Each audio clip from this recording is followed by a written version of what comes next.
उस सुख की दशा का अनुभव करते रहिए। अनुभव के काल में हम वास्तव में सुख स्वभावी होते हैं और अमूर्त होते हैं। अनुभव से छूटकर फिर हम ज्ञाता नहीं है या अमूर्त हैं, ये कहने में नहीं आता है। शुद्धता शुद्ध प्रकट करने से है, न कि बोलने से। बाहर है तो हम मूर्त हैं और ज्ञाता हैं, भीतर है तो हम सुखी हैं और अमूर्त हैं। तो हमारा स्वरूप बदल जाता है जब हम बाहर होते हैं, कुछ भिन्न ही रूप प्रकट होता है। अनुभव से छूट जाते हैं तो फिर हम ज्ञाता भी नहीं है, हम सुखी भी नहीं है, ज्ञाता है, रागी द्वेषी है और मूर्त है। तो अमूर्तता है वह अनुभव से है, सुख है वह अनुभव से है, स्वभाव है वह प्रकट किया हुआ है, प्रकट नहीं किया तो उसका होना नहीं होना बराबर है। इसके विपरीत हम अन्य प्रकार के होते हैं, स्वभाव से विरुद्ध प्रकार के होते हैं। तो जीव का सुख स्वभावी होना और अमूर्त होना वह अनुभव से ही व्यक्त है, अन्यथा तो कुछ विपरीत रूप ही हम प्रकट होते हैं। बाहर है तो प्रकट ही ज्ञाता है और मूर्त भी है। हम किसी को छूते हैं तो ये नहीं कहते हैं कि हमने पुद्गल को छुआ। कोई हमको छूता है, ये नहीं कहते हैं कि हमको नहीं छुआ, हमने पुद्गल को छुआ। हमने किसी के मूर्त शरीर को देखा तो ये नहीं कहते हैं कि हमने पुद्गल को देखा। किसी ने हमारे मूर्त शरीर को देखा तो हम ये नहीं कहते हैं कि पुद्गल को देखा। भोजन करते हैं तो ये नहीं कहते हैं कि भोजन पेट में गया, पुद्गल में गया, भोजन हमारे को मिला। सब कुछ हमारा रूप है वो अनुभव में नहीं है तो कुछ अलग प्रकार का होता है। कोई भी धातु नरम हो लेकिन किसी अन्य धातु से मिलकर ठोस हो जाती है। पानी अपने आप में शीतल होने पर भी अग्नि के संबंध से उष्ण हो जाता है, फ्रिज के संबंध से ठंडा हो जाता है, अपने रूप को खो देता है। तो बाहर रह करके हमने अपने सुख स्वभाव को खोया है, अपनी अमूर्तता को खोया है। व्यवहार के स्तर पर फिर हम मूर्त होते हैं और ज्ञाता भी होते हैं, स्वभाव से नहीं, व्यक्त पर्याय की अपेक्षा। तो जब हम कथनचित मूर्त कहलाते हैं, जब बाहर रहने की अपेक्षा और मूर्त से बंधे होने की अपेक्षा, तो हमको सर्वथा अपने आप को अमूर्त नहीं मानना है। हम ज्ञाता भी नहीं है, ज्ञेय भी नहीं है। पदार्थ लोग हमको जानते हैं, हम भी लोगों को जानते हैं, तो ज्ञाता भी बनते हैं, ज्ञेय भी बनते हैं। तो जीव में ज्ञान कहा जाता है, प्रमेयत्व कहा जाता है। जीव प्रमाता है, प्रमेयत्व उसके अशुद्धता की अपेक्षा कहा जाता है। शुद्धता की अपेक्षा नहीं मानना चाहिए, ऐसा हमको कहने में मानने में विवेक रखना चाहिए। हम ध्यान के स्तर पर बात करें तो हम अंग उपांग का नाम लेते हैं तो वो तो ध्यान नहीं है, लेकिन उसके अलावा कोई रास्ता नहीं है निर्देश देने का, तो उसको हम अपनाते हैं। ऐसे ही जब अपने को अपना एहसास सीधे सीधे नहीं होता है तो हम अपनी हथेलियों का आश्रय करके अपने विभिन्न भागों में सुख दुख की स्थिति को, दुख की स्थिति का तो अनुभव नहीं करना है, सुख की स्थिति का अनुभव सुगमता से कर सकते हैं। और वह प्रयोग हमको समय समय पर आवश्यकता अनुसार करना भी चाहिए। एकदम हम सैद्धांतिक स्तर पर बात नहीं कर सकते, क्योंकि हम व्यवहार में मूर्त हैं। तो अपने को छूने से हमको अपने सुख दुख स्थिति का एहसास होता है। अपने को छूकर भी अपने सुख रूप स्थान का सुगमता से उस सुख का अनुभव कर सकते हैं। ऐसी व्यवस्था बनी है।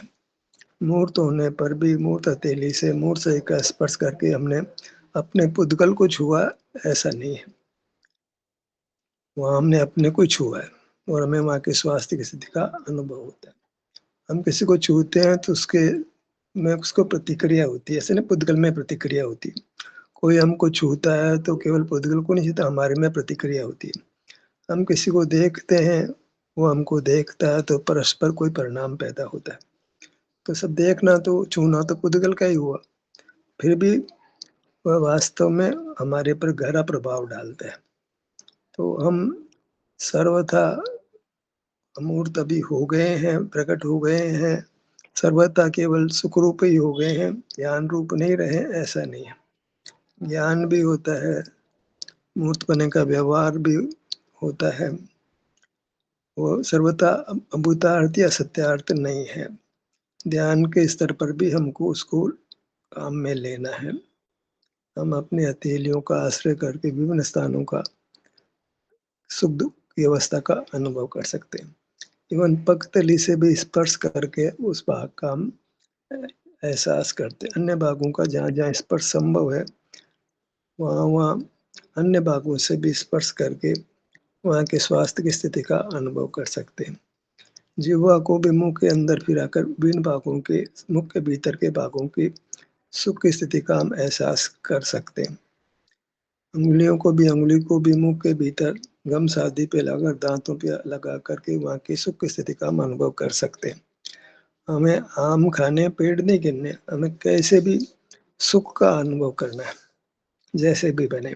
येन केन प्रकारेण जो प्रकट सुख है उसका हमने अनुभव करना है, क्योंकि वह अनुभव ऐसा संवेदन भोग हमको कर्मों के बंधन से मुक्त करता है।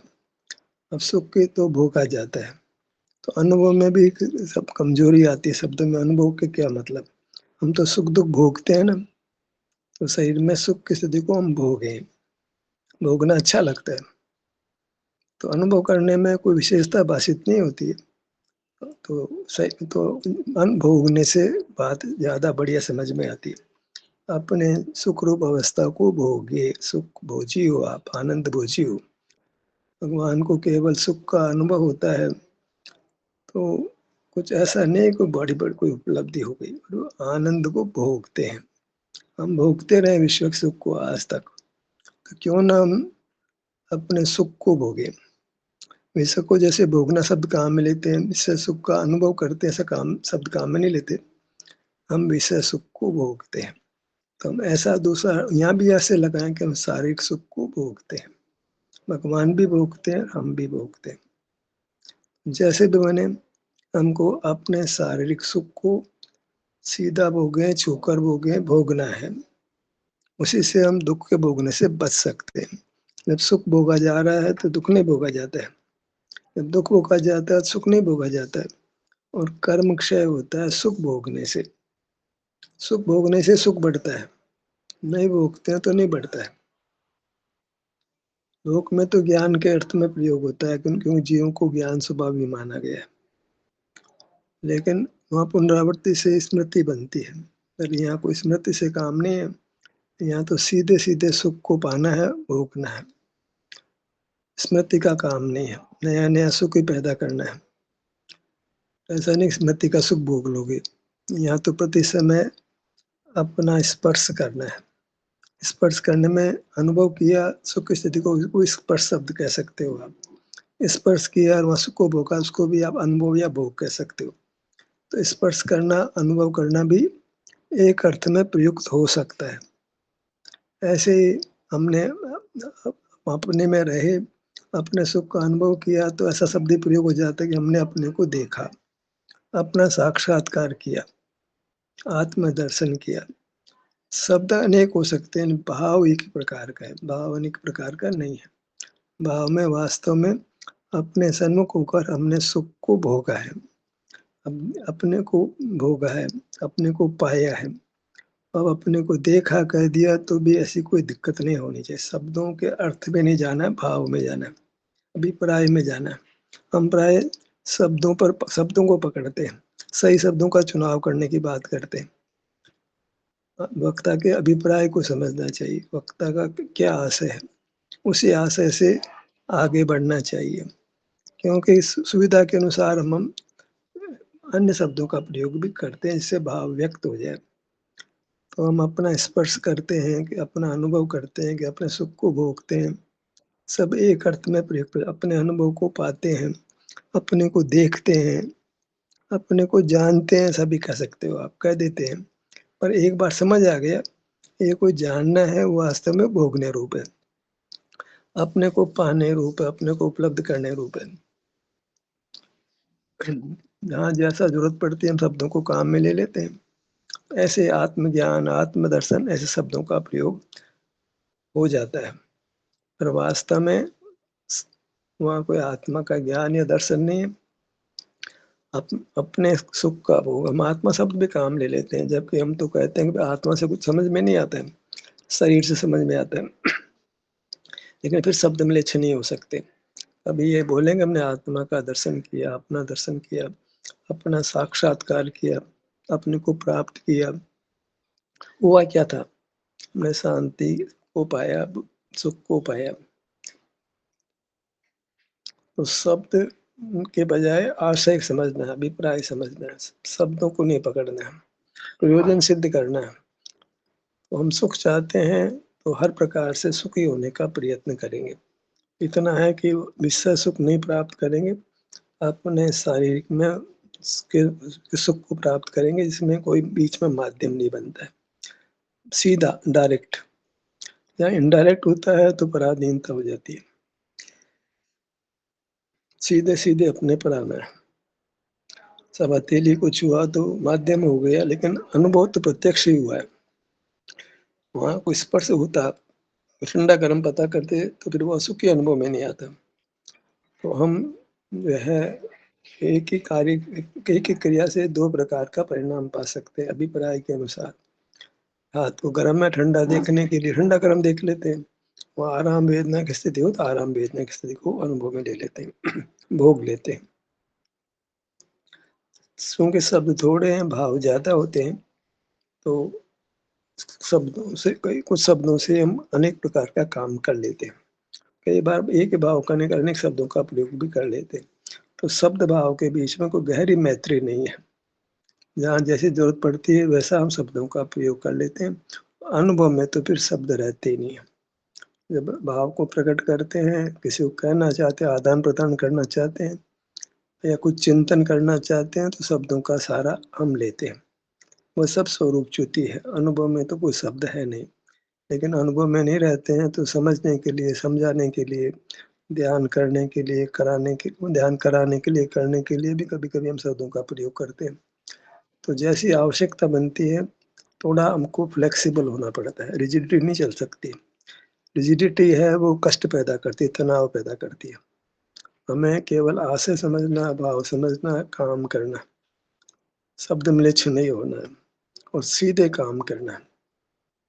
जैसे भी कहो, ज्यादा लंबा लंबा मार्ग नहीं अपनाना है, संक्षिप्त सा मार्ग है। अपने सुख के अनुभव से सुख होता है और सुख तो रहता है। तो बस सीधी बात है, सुख का अनुभव करने के लिए सुख का ही अनुभव करें, सुख का अनुभव करने के लिए ज्ञान करें, बल करें, ये सब पराधीन हो गया तो वहाँ सुख का अनुभव नहीं होगा। जो प्रत्यक्ष होगा वही यथार्थ होगा, जो परोक्ष होगा वो सच्चा नहीं होगा।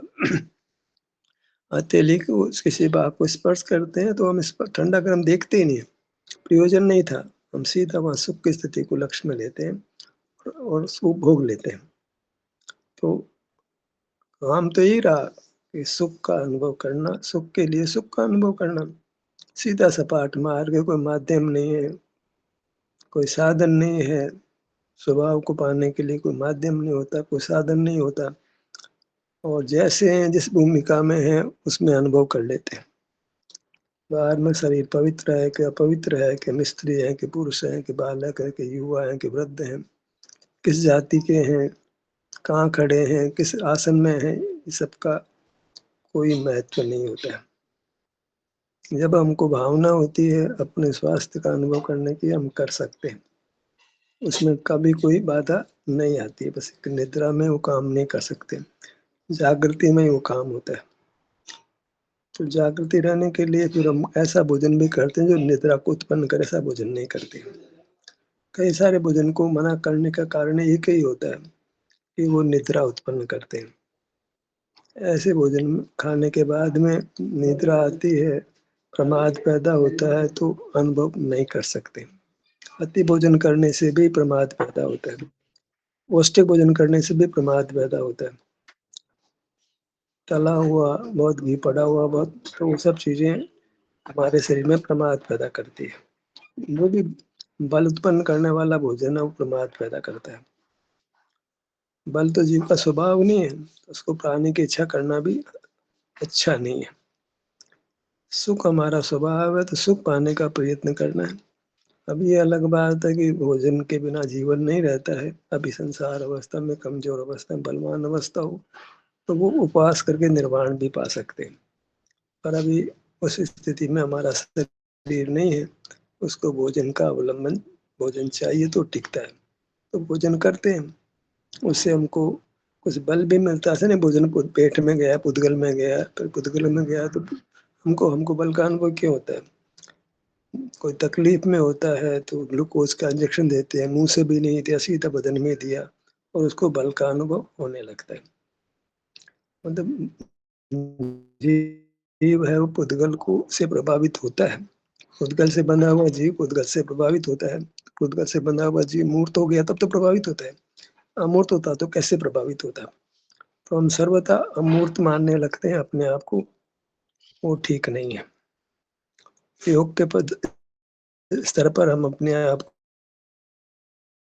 को जब बाहर खड़े हैं तो मूर्ति मानना चाहिए। नहीं, हमारा स्वभाव नहीं है, मूर्तपना भी हमारा स्वभाव नहीं है, ज्ञान भी हमारा स्वभाव नहीं है। जब अकेले होंगे तो अमूर्त ही होंगे और ज्ञाता भी नहीं होंगे, बलवान भी नहीं होंगे। और ज्ञान दर्शन सुख बल का कोई परिणाम नहीं होगा। चार बातें कही जाती है, चार ने एक ही होता है। अब आग्रह हो जाता है, शास्त्र की बातों से आग्रह बन जाता है, तो बराबर समझ लेना चाहिए। आज जितने भी धर्म शास्त्र हैं, एक भी शास्त्र निर्दोष नहीं है। कहीं न कहीं सब कहीं न कहीं विपरीत तक लिए हुए हैं। तो जैन दर्शन भी, जैन शास्त्र भी उससे अलग नहीं है, क्योंकि जो भी रचनाएं हुई है इस काल में वो भी भगवान के नाम पर कही जा रही है, लेकिन भगवान ने कही नहीं है। गीता में कृष्ण ने अर्जुन को उपदेश दिया तो कृष्ण को उपदेश देने आए ही नहीं। ऐसे रामायण भी किसी ने लिखी है, वाल्मीकि ने लिखी, किसने किसी व्यास जिसने किसने लिखी है, वो मनुष्य ने लिखी है, कोई भगवान ने नहीं लिखी। किसी धर्म के किसी शास्त्र को भगवान ने नहीं लिखा है। और जैन धर्म में उसका कोई अपवाद नहीं है, सब मनुष्यों की रचना है। तो वे राग ग्रस्त भी थे, मोहांत भी थे, क्योंकि वीतराग जीव तो बहुत शास्त्र रचना करता भी नहीं है, और करे तो भी मोही जीवों को वो शास्त्र सुहाते नहीं है। रागी जीव को राग की बातें अच्छी लगती है, वर्तमान योग पढ़ने में अच्छा लगता है, क्योंकि जीव को राग की बातें मिलती है। क्रिया का पक्ष रहता है तो चरणानुयोग प्रिय लगता है। ऐसे ही ज्ञान का पक्ष रहता है तो कर्णानुयोग प्रिय होता है। कुछ ही लोगों को है जो द्रव्यान योग प्रिय होता है। और द्रव्यान योग में भी जो है, जो शुद्ध द्रव्यान योग है, जो योगिंद्र देव से परमात्मा प्रकाश बात करते हैं, मतलब योगिंद्र देव बात करते हैं, ब्रह्मदेव बात करते हैं, तो खास कर योगिंद्र देव बात करते हैं योग सार में, परमात्मा प्रकाश में सीधे सीधे वो क्रिया का निषेध करते हैं और अनुभव करने की बात करते हैं।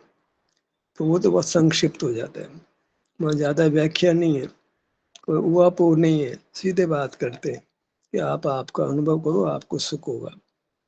तो जो मूल द्रव्य योग है वो तो बहुत संक्षिप्त है, एकदम संक्षिप्त है।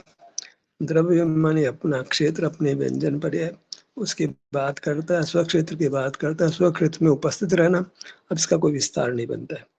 उससे क्या होता है कि वह सुख का स्रोत है तो हमको सुख का अनुभव होने लगता है। अब द्रव्यानुयोग भी था तो बहुत संक्षिप्त, उसको भी बड़ा कर दिया गया।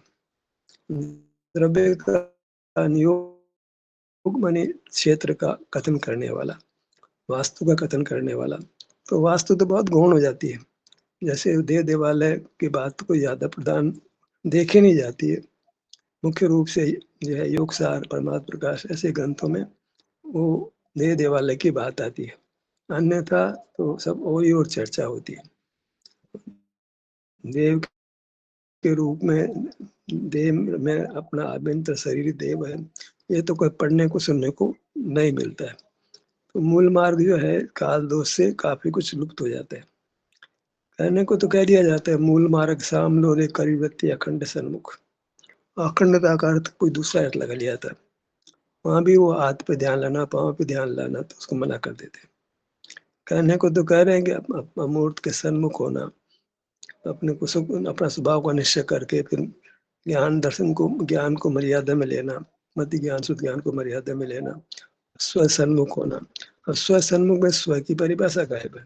क्या स्व का स्वरूप से सन्मुख होना, तो उसको खुलासा किया जाए तो फिर क्षेत्र ही खड़ा होता है। और वृत्ति अपने वास्तु के सन्मुख, अपने विस्तार के सन्मुख होती है, तो फिर मार्ग बनता है। तो खुलासा होना चाहिए। खुलासा नहीं होने से शास्त्र पढ़ करके भी जीव खुला विस्तार करने को तो बड़ी बड़ी गाथाएं लिख दी गई, बहुत बड़े बड़े ग्रंथ बना दिए गए। प्रयोजनभूत बात है जो थोड़ी संक्षिप्त थी, उसको साफ साफ पढ़ने को नहीं मिलता है। तो जीव है वो बीटिंग अराउंड द बुश, वो झाड़ी में प्रवेश तो नहीं करता है, वो बार बार घूमता रहता है। हम अपने अमूर्त शरीर में को अपने क्षेत्र में प्रवेश तो नहीं करते हैं, आत्मा का के बाहरी बार घूमते रहते हैं, बहिर्मुखी बने रहते हैं, तो मार्ग नहीं बनता है। हमें सीधे सीधे बाहर बहिर्मुखता को छोड़ना है। बहिर्मुखता ज्ञान रूप होती है, तो ज्ञान को छोड़ना है। कोई ये नहीं कर सकता बहिर्मुखता जो है इंद्रिय ज्ञान नहीं है। बहिर्मुखी रहते हैं वो सब, इंद्रिय ज्ञान के तो नहीं देता है।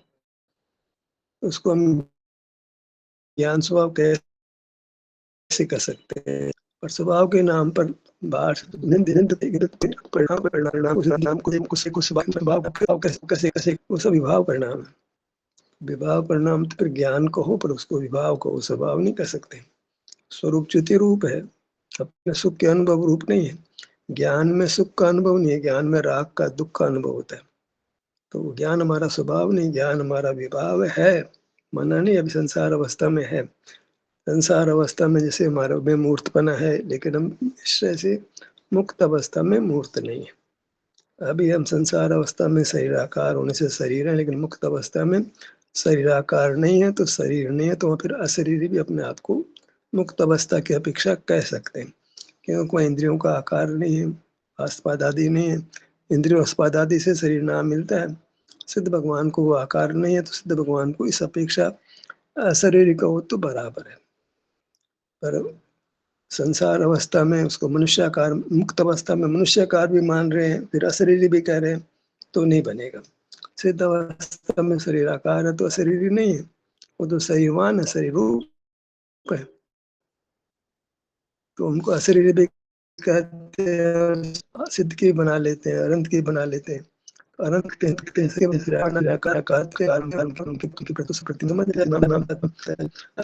नहीं ऐसा कर देते हैं, वैसे तो भगवान की प्रतिमा हो गई। पर ऐसा वास्तव में हम अनेक प्रकार से धर्म को खंडित ही करते हैं, उसका वास्तविक स्वरूप प्रकट नहीं करते हैं। वास्तविक स्वरूप तो अनुभव में मन अपने सुख के भोग में प्रकट होता है। सुख के भोग करना स्वभाव है जीव का, तो अपने स्वाधीन सुख को भोगता है, तो सुख के भोग से छूट करके उसको सम्यक ज्ञान पैदा होता है।